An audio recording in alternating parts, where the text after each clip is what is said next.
The last rays of sunlight clung to the high clouds like fingers slipping from a ledge.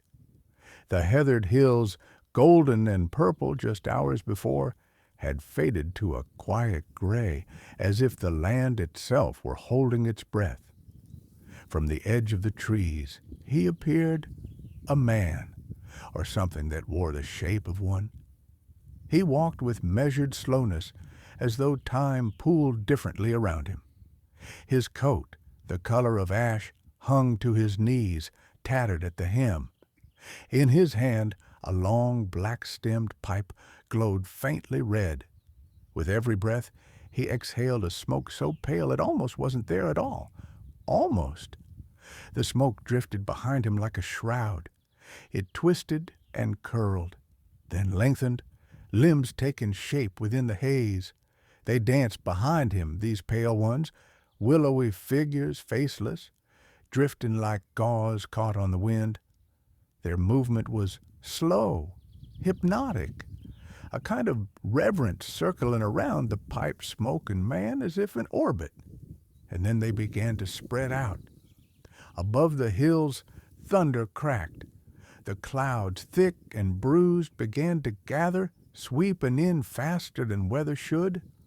A cold wind curled through the gorse and broom, scattering birds from the bushes.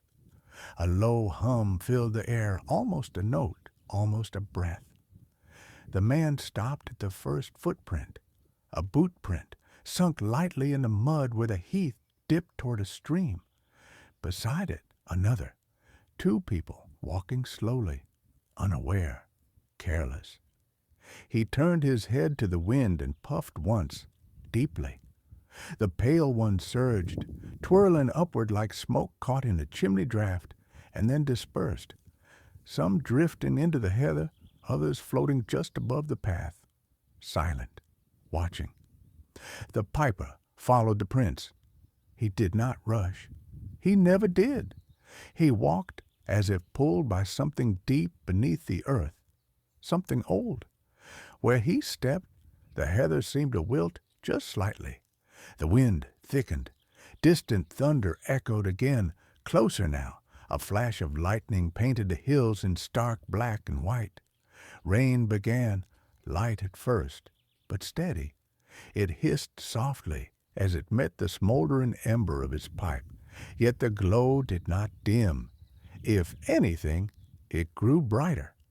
The footprints veered toward a stand of birch trees, two young hikers perhaps, taking shelter from the coming storm. Their laughter still hung in the air like perfume, but it was fading now. They had no idea they were being followed.